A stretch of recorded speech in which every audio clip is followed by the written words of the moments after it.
po mga kapatid, ay dadako po tayo sa ating mensahe mula po sa salita ng Panginoon at samahan niyo po ako muli sa ating pong passage.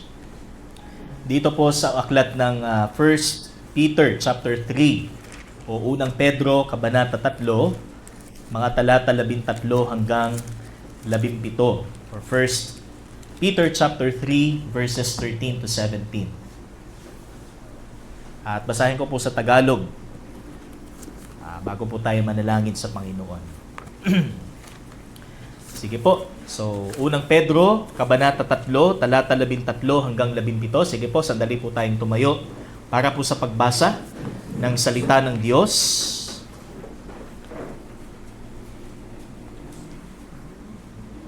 At sino naman ang gagawa sa inyo ng masama kung masigasig kayo sa paggawa ng mabuti? At sakali mang usigin kayo, dahil sa pagsunod sa kalooban ng Diyos pinagpala kayo. Huwag kayong matakot sa kanila at huwag kayong mabagabag. Igalang ninyo si Kristo mula sa inyong puso bilang Panginoon. Lagi kayong maging handang sumagot sa sino mang humihingi ng paliwanag sa inyo tungkol sa pag-asang nasa inyo. Ngunit gawin ninyo ito ng mahinahon at may paggalang.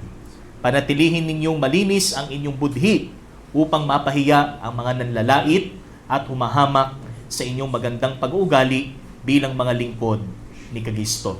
Higit na mainam ang kayo'y magdusa dahil sa paggawa ng mabuti, sakali mang ito'y ipahintulot ng Diyos, kaysa magdusa kayo dahil sa paggawa ng masama. Sa Diyos po ang kapurihan. Tayo po'y manalangin. O Diyos, salamat pong muli sa pagkakataong ito na makapakinig ng inyo pong salita at patuloy po namin maipamuhay ang katotohanan ng nakapaloob sa mensaheng ito, Diyos. Sapagkat bilang kami ay humaharap sa mga suliranin at pagsubok dahil po sa aming pananampalataya ay ipinatutunayan lang po nito na kayo po ay laging handang tumulong sa amin, Panginoon. Ikaw ang Diyos na handang magbigay sa amin ng comfort and encouragement sa tuwing dumarating ang mga unos na ito, Panginoon, sa aming mga buhay. Kaya ito po ay magbigay daan sa aming mas matibay na paninindigan sa katotohanan ng inyo pong inihayag sa amin. At patuloy, Ama, ang inyo pong lingkod, humingi po ako ng tawad sa akin po mga kasalanan. Itago niyo po ako sa likod ng inyong pong kabanalan at may taas ka lamang namin sa lahat po ng ito, Panginoon. Ito pong aming dalangin sa pangalan ng iyong anak na si Jesus. Amen at amen. So tayo pong lahat ay makakaupo na mga kapatid. At ang atin pong mensahe ay tungkol sa tinatawag po nating safeguards or pananggalang laban sa hostility o tinatawag po nating hindi tamang pagtrato sa atin ng mundo o ng mga tao na walang pagkakilala sa Diyos. So, remember, brothers and sisters, ang aklat po na ito ay ang tema po nito is about hope. So, tungkol po ito sa pag-asa na kung saan ay ipinahayag po sa atin ng Panginoon, we have the living hope in Christ. And bilang tayo ho'y may buhay na pag-asa, we endure. So, lagi ho tayong handang sumuong sa mga suliranin ng buhay dahil po sa ating pananampalataya. Kung paanong si Kristo ay pinahirapan, kung paanong si Kristo ay inalipusta sa kanyang paghahatid ng mensahe ng pag-ibig ng Diyos.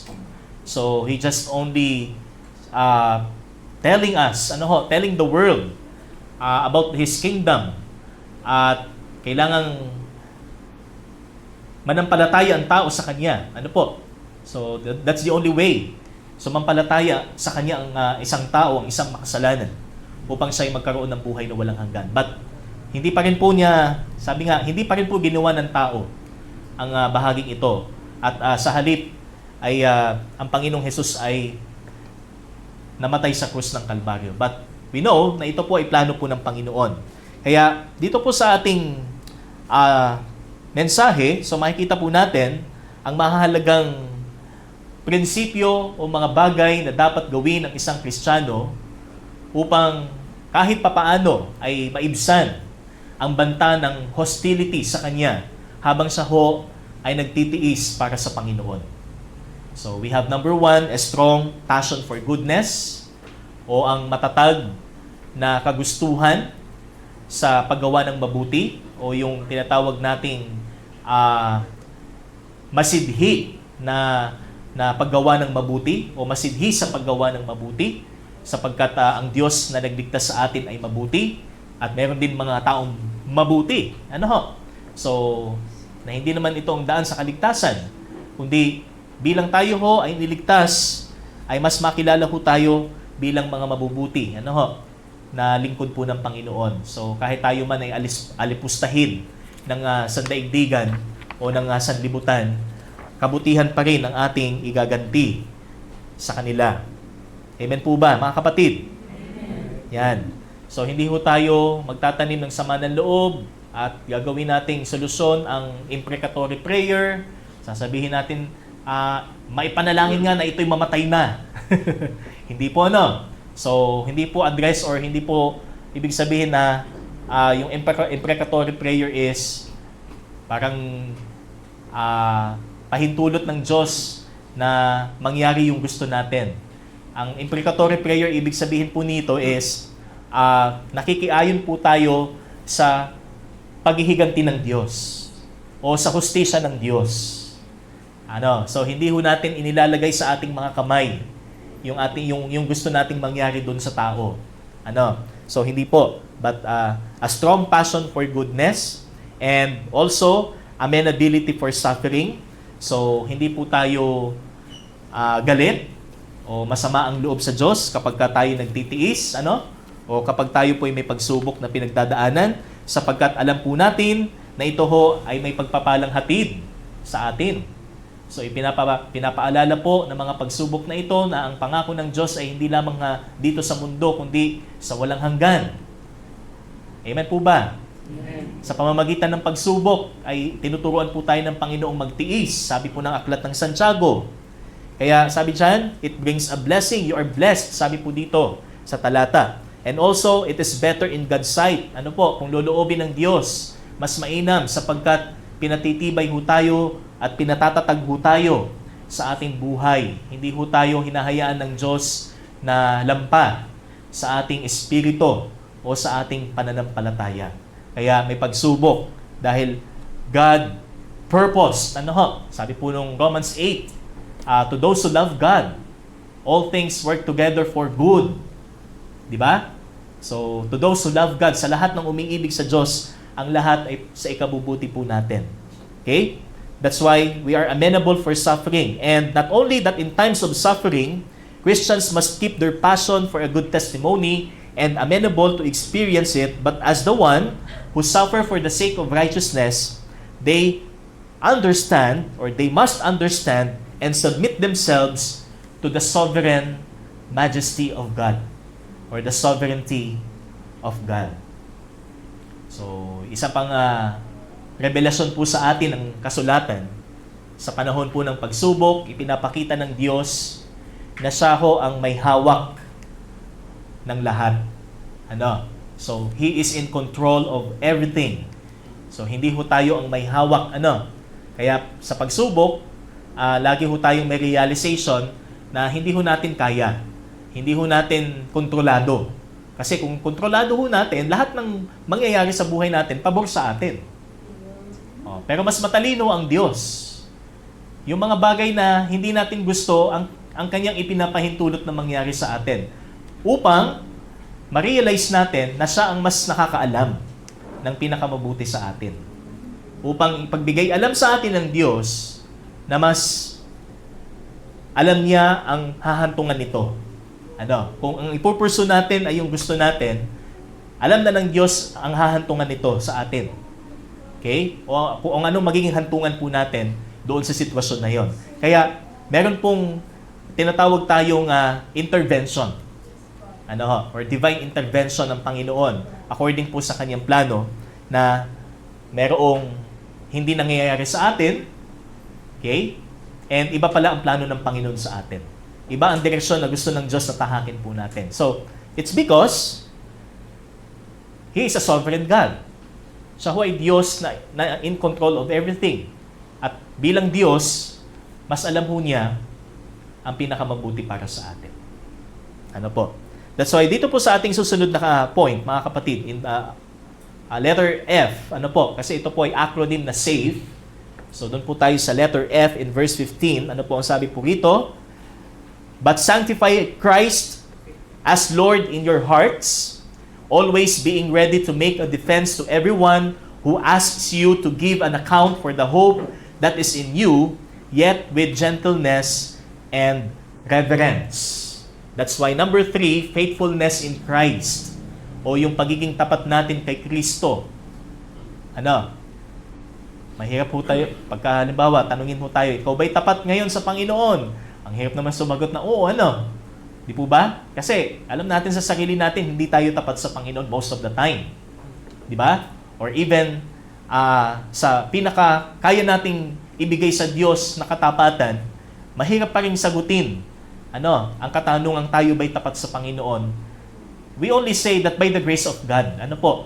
Nagagawa po natin yung ating part sa Panginoon. But hindi pa rin po natin maisasantabi ang bagay na talagang malaki ho ang ating pagkukulang sa Diyos.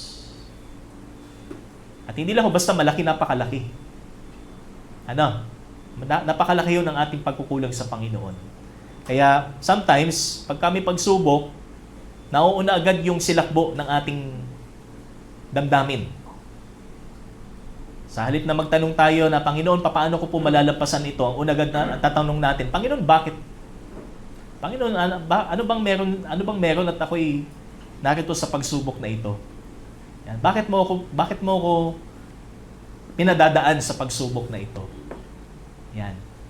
Na parang ang dating ay kinu-question natin ang Diyos sa kanyang karunungan, sa kanyang kaisipang walang hanggan. Ano ho? That's why here, so as a safeguard against hostility, kailangan po nating, kailangan pa po nating pag-ibayuhin ang katapatan natin sa Panginoon. So the word sanctify, ano po? So sanctify Christ as Lord in your heart. So maliwanag po, dito po sa part na ito, yung tinatawag po nating sovereignty, ng Panginoon, to sanctify Him as Lord. Ano po? Bilang Panginoon sa atin po mga puso. Kagaya po ni Job, so isa hong napakagandang example ng isang taong naghihirap sa kanyang pananampalataya po ay si Job. Ano po? And timely po, ito po yung aming topic doon sa aming pag-aaral po sa Masteral. So, we're studying the book of Job, and the main question there is, why do good people suffer? So, bakit wala naman akong ginagawang kasalanan? Ginagawa ko naman yung part ko sa Panginoon. Tapat naman ako sa aking devotion, tapat naman ako sa aking pagbibigay, tapat naman ako sa pagmimisyon. Pero bakit may suffering pa rin? So, why do good people suffer? Just like Job, he was a righteous man. Ano ho? He was a devoted person. He was a faithful person.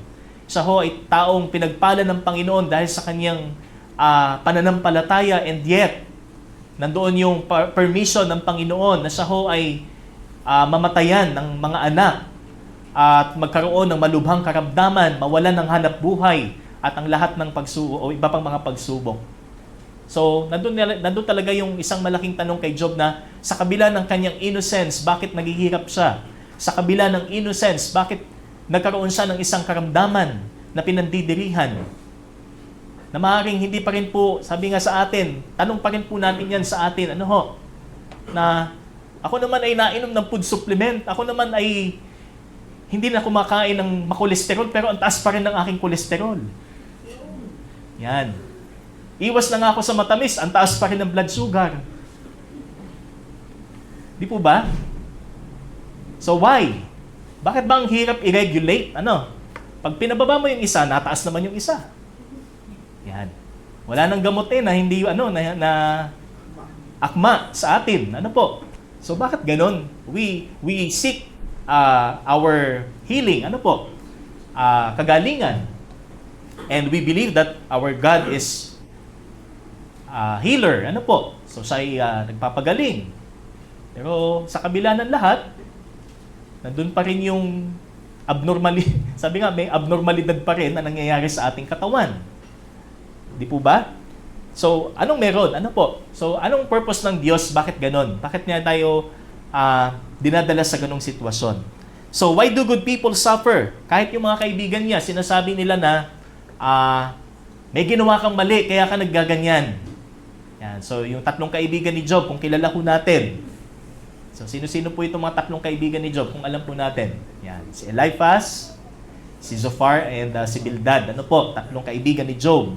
So, ang sabi nila ay, kasi ang mga masasama lang ang naghihirap. Yan. Only bad people suffer. And good people don't experience. Ano ho? So, they do not experience suffering. So, yun yung mga sinasabi po nila. Kaya, ang payo nila kay Job ay, ikaw ay magsisi. Ano nga pagsisisihan ko? Sabi nga ni Job. Anong pagsisisihan ko? Wala akong ginagawa. Sukat para ako ay makaranas nito. Pero, until may isang tao na lumabas po doon sa katauhan po ni Elihu na kung saan ay nagsabi ho kay Job na maaaring ito ay pagtuturo sa kanya ng Diyos o pagtutuwid sa kanya ng Panginoon. So, it's not because may ginawa siyang kasalanan, di ba? Kundi maaaring may nais ituro sa kanya ang Panginoon. That's why, same po ito sa atin. May nais din pong ituro sa atin ng Panginoon.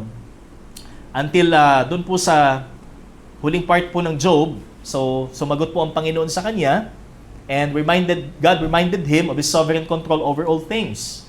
Where were you when I laid the foundation of the earth? Who set its measurements? Who laid its cornerstone? Who enclosed the sea with doors?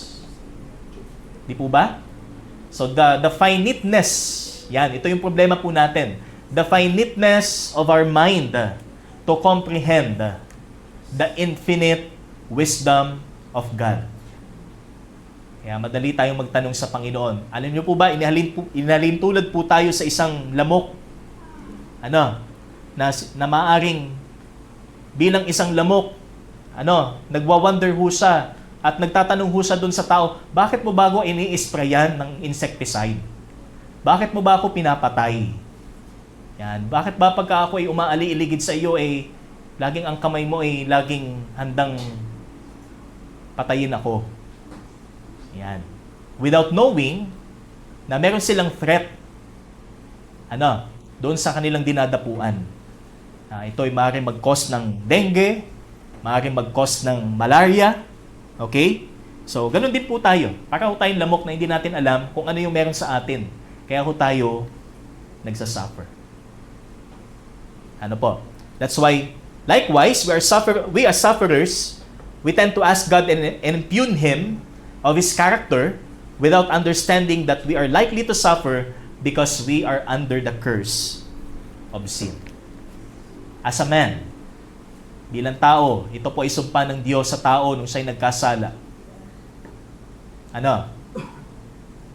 Sumpa ho ng Diyos na pumasok po ang kasalanan at ang kamatayan.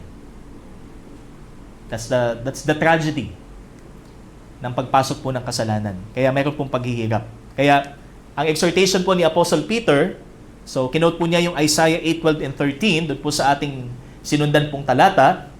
At ang sabi po dito is, you are not to say it's a conspiracy in regard to all that these people call a conspiracy, and you are not to fear what they fear or be in dread of it.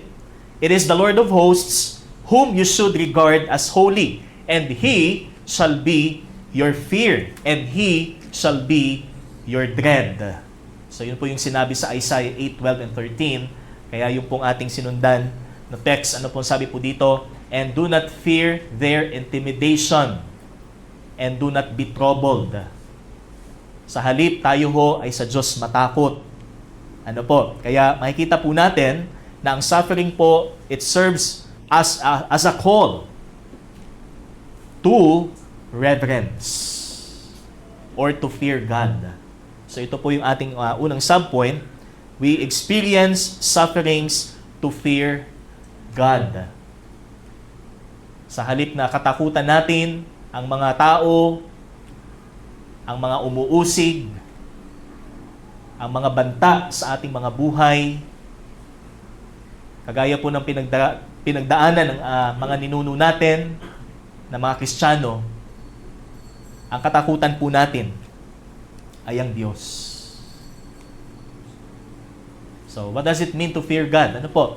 Ano bang ibig sabihin ng pagkatakot sa Panginoon? Because the word sanctify here, to sanctify Christ as Lord, it means to affirm our submission to His control, instruction, and guidance. It's a matter of trust and trusting Him alone. Hindi ho tayo nagtitiwala sa Panginoon by saying, ano po? Sinasabi lang natin na nagtitiwala tayo sa Panginoon. Kundi buo nating ipinagkakatiwala sa Diyos ang lahat ng bagay. Okay? That's to fear God. And placing all your what-ifs and should-have-beens to His rule. Kagaya nga po ni Job, ano po, ang example po natin, si Job, on the 3rd chapter of the book of Job, he said, sana hindi na lang ako pinanganak para hindi ako nakakaranas ng suffering. Ano? Sana hindi lang ako nabuhay sa mundong ito para hindi ako naghihirap. So, yun yung normal na reaction po natin bilang tao. Pero, in the wisdom of God, in the infinite mind of God, binuhay po tayo. And, ito ang maganda, buhay pa rin tayo. Di po ba? Kasi kung halimbawa, binuhay tayo, hindi natin ma-appreciate yung salvation. Ano? Until we come to the point na makilala natin ang Panginoong Jesus. So, meron na tayong, kumbaga, kaalaman sa mabuti at masama. Di ba? At tinanggap natin si Kristo, hindi natin ma-appreciate yung goodness, faithfulness, mercy, loving kindness ng Panginoon. Until now, ano po, hanggang ngayon, buhay pa rin tayo, humihinga pa rin tayo. Kahit may sumasakit na ho sa atin. Di ba? And sabi nga, merong discomfort na inihahatid ito sa atin. Masakit ang tiyan, masakit ang paa, masakit ang batok, masakit ang likod. Di ba? But we're still alive. Pumipintig pa rin ang puso natin. Nakakapag-reason pa rin ho tayo. Nakakakain pa rin ho tayo. Di ba? Kaya, ito yung makikita ho natin. Ano po? So, it teaches us to fear God. Okay? Ang Diyos, ang perspective ho niya ay kagaya ho ng isang nasa helicopter. Yan. So, aerial. Panoramic, ano ho, ang nakikita ng Panginoon. So, tayo naman, para ho tayo nasa isang sasakyan, na ang nakikita lang ho natin is yung nasa dashboard. Okay? So, yung dashboard view, yun po yung meron tayo. Ang Diyos ho, ang nakikita niya is helicopter view. Matter of perspective. Okay? Kaya, sa ating mga pagsubok, yan, ito yung ipinapaunawa sa atin, ano ho, ng mga sufferings na ito, na magtiwala tayo sa Diyos na mas nakikita niya. Since mas nakikita niya yung kabuuan ng sitwasyon natin. Okay? Kaya, how sufferings teach us to a holy fear or reverence. First, it makes us to realize that we can't. So, ipinaunawa nito sa atin na hindi natin kaya. We cannot take control of everything unless we see that God is the one who is, that there is a higher power that takes control of everything. Kaya nga, nung hinintay ni Job ang Diyos na sumagot sa kanya, At sumagot nga ang Panginoon sa kanya. Ano ang unang sinabi ng Panginoon sa kanya? Who, where? Sabi nga, sino ang nag-set ng foundation ng mundo? Sino ang nagsukat nito? Who set its measurements? Who enclosed the sea with its doors? Sino ang nagtakda ng hangganan ng lupa at ng tubig? Sino ang nagpapakain sa mga halimaw? O yung, kasi may dalawa pong creatures na binanggit doon. So, Leviathan and Behemoth, ano po? And most likely ito po ay mga dinosaurs. So, most likely, ano po? Kasi yung description ho doon ay mas malapit sa dinosaur. Kasi meron pong nagsasabi na hippopotamus daw, pero hindi ho akma kasi meron pong description doon na ang kanyang buntot ay katulad daw ng cedar. Pero kung titingnan naman natin yung buntot ng hippopotamus ay hindi naman ho matibay. Hindi naman ho kagaya ng puno ng cedar, ano ho? 'Di ba? Sinulit lang. Sinulid lang.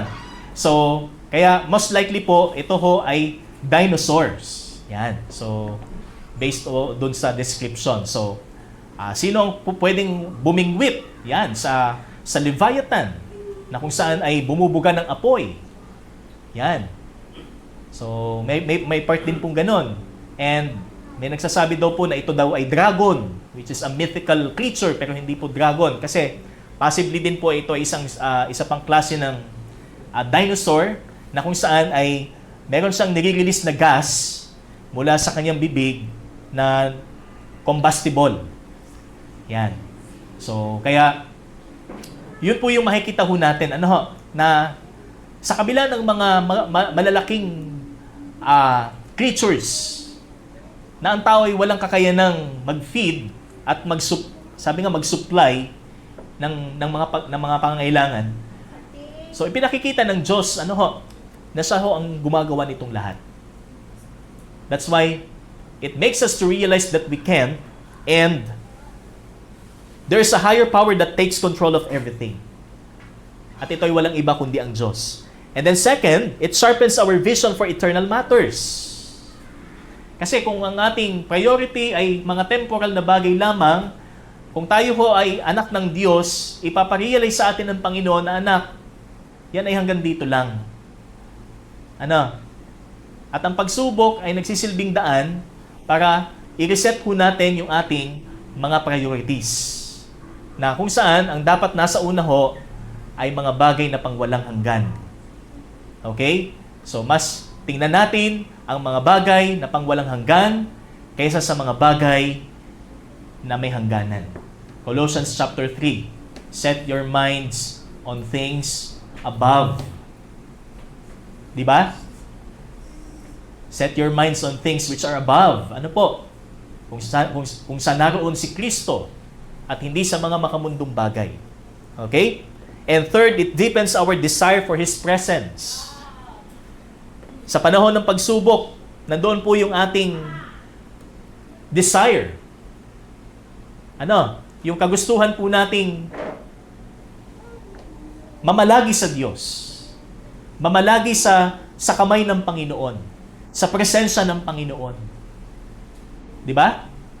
Sinabi po ni Haring David, siya'y nasa gitna ng ilang, pero ang Diyos ang kanyang pinakahinahanap-hanap. Sa gitna ng tanghaling tapat, na walang tubig, sabi niya, Psalm 63, ang kanyang pinakahinahanap-hanap ay ang Diyos. Sa panahon ng pagsubok. Kaya, these are the three reasons, how sabi nga, three things, how sufferings teach us to holy fear. So, it makes us to realize that we can't, it sharpens our vision for eternal matters, and it deepens our desire for His presence. That's why, sabi nga, ang outcome po nito, we worship God. Okay? In reverence. We worship God with a holy fear. Kaya mas makabuluhan yung ating pagsamba sa Diyos. Habang tayo ho ay may mga pinagdaraanan. Ano? Mas ma-appreciate ho natin yung time to worship God Yung umawit sa Panginoon, yung maglingkod sa Panginoon habang may pinagdadaanan ka. Amen, mga kapatid. Kasi wala ho tayong pagpapasalamat sa Panginoon kung wala ho tayong pagsubok, wala ho tayong, kumbaga, appreciation sa character ng Panginoon, sa attribute ng Panginoon, kung walang pagsubok. Di ba? Kaya nakakasamba ho tayo sa Diyos ng may buong galak, ng may buong puso. Sapagkat sa mga pagsubok na pinagdaraanan po natin, mas nakikilala natin siya. That's why it teaches us to fear God. Irespeto po natin ang Panginoon. Higit nating irespeto ang Diyos. Higit natin siyang, kasi ang word dito is sanctify, set apart. Okay? Idambana natin si Kristo bilang Panginoon sa ating mga puso. So, ang ginamit po dito ay puso. Hindi lang ho yan katawan, kundi puso ang sinasabi po. Okay? And, kung itutuloy po natin yung talata, ang sabi po dyan, okay, so this is in ESV, but in your hearts honor Christ the Lord as holy, always being prepared to make a defense to anyone who asks you for a reason for the hope that is in you, yet do it with gentleness and respect. So second subpoint po natin, we experience sufferings to respond in accordance with God's truth. So ito ho ay isang daan or instrumentality, yung ating suffering to respond. Okay? To respond doon po sa mga nagtatanong sa atin about our faith, doon sa mga nagper-persecute po sa atin dahil sa ating faith. So ang sabi po dito, so to make a defense to anyone who asks you for a reason for the hope that is in you. Di ba? Kaya ito po yung ating ikalawa. So, to respond in accordance with God's truth. So, together with the correct view of God's sovereign control over all circumstances, we take sufferings as a way of God to make a defense of our faith, of their faith. So, hindi lang po tayo taga-bahagi lamang, kundi kapag meron pong tumutuligsa sa ating pananampalataya, handa rin po nating ipagtanggol at depensahan ang ating pananampalataya. Not in an offensive way. Na parang kulang na lang ay kainin mo na ng buhay yung taong kausap mo. 'Di ba? Kaya nga sabi ng Ephesians 4:15, speaking the truth in love. And sinabi din po dito sa ating talata, with gentleness and reverence. Yun po ang way kung paano po natin dedepensahan ang katotohanan. So, and doing such has several distinctive features according to our text. By number 1, sabi dito, ready at all times. Because it says, always being ready. Lagi tayong handa na ipagtanggol ang mabuting balita. Lagi tayong handang ipagtanggol ang Panginoong Jesus. Hindi ho tayo pwedeng tatangulang ho tayo pagka ang sinabi ng ating kausap ay walang Diyos. O di kaya si Kristo ay hindi Diyos. O di kaya yung Holy Spirit ay hindi person. O walang Trinidad. Lahat pupunta sa langit. Okay? Hindi mo pwedeng tumatangulang po. Kundi, in gentleness and reverence, we defend. And ready to defend. So, defense for the faith in Peter's time. So, that the word defense here is from the word apologia. So, the word apologetics. Dito po naggaling. And defense for the faith in Peter's time was done either in a formal courtroom or informally. So, kasi ang Kristiyano po, nung mga panahon na yon ay talagang kinukulong at sinesentensyahan po, ayon po sa sa hukom, sa hatol po ng hukom, 'di ba? May binanggit po sa Bible na si Paul ay nasa hukuman at wala hong tumindig para sa kanya. Mag-isa lang niyang ipinagtanggol ang kanyang sarili. Ipinagtanggol ang pananampalataya, 'di ba? Sabi niya. So here, either in a formal courtroom or informally, we must defend the faith. It indicates the Christians must understand what they believe and why they are Christians, with the ability to articulate their thoughts, their beliefs. Ano po? Humbly, thoughtfully, reasonably, and biblically. So, meron daw pong ability to articulate our beliefs. I believe, diba, yung statement of faith, ano po? So, naniniwala ko sa Diyos, isang Diyos na may tatlong persona. Niwala ko ang Panginoong Jesus is the incarnate Son of God. Yan, niwala kong Holy Spirit, the third person of the Trinity. Siyang nasa likod ng aking new birth. Diba? I believe in the church. I believe in the salvation by grace through faith. Yan. So, yun po yung basics. Ano po? Dapat na maliwanag po sa atin. Okay? And we share to them, sabi nga, humbly, thoughtfully, reasonably, and biblically. Hindi po vague itong mga bagay na ito sa atin. Hindi ho siya malabo. Ito ho ay napakalinaw sapagkat ang Diyos ang nagpaunawa sa atin. Ang Diyos ho ang nag-reveal sa atin. Katulad po ng sinabi ni Apostle Paul in Philippians 1:16, the latter do it out of love. So it talks about sharing the gospel. The latter do it out of love, knowing that I am appointed for the defense of the gospel. So, yung pong part na defense of the gospel. Not only sharing the gospel, but defending the gospel. Pagtanggol po natin, mga kapatid, dahil ang Diyos po natin ay buhay. Amen? Amen. At yamang ang Diyos po natin ay buhay, alam ho niya ang ating pinagdaraanan. Ano? Conscious ho ang Diyos sa ating sitwasyon. Hindi ho siya malayo. Hindi ho siya bulag. At hindi siya natutulog. Sabi po dun sa ating binasa kanina, Psalm 121, siya'y laging gising. He watches over us even when we are, sabi nga, in our deep sleep, kahit malalim tayo sa ating pagkatulog, nagmamasido ang Panginoon sa atin. And then number 2, response with hope. Kaya sabi po dito, the hope, the hope that is in you. So because these persecuted Christians anticipate glorification.